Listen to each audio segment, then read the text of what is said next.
লিখতন লিখতন লিখতন লিখতন লিখতন লিখতন লিখতন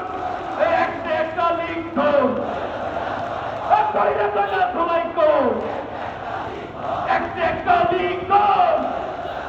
ক্ষমতাকারী এই হাসিনা শেখ হাসিনা লীগ কি করতে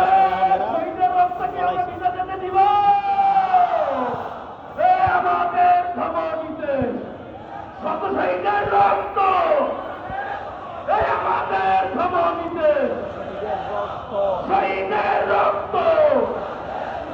আমাদের ধমনীতে এই রক্ত কোনদিন পিতার কাছে জীবন নয় আমাদের ধমনীতে আমার ভাই কবরে এখনই কেন বাহিরে ওসমান হাবিব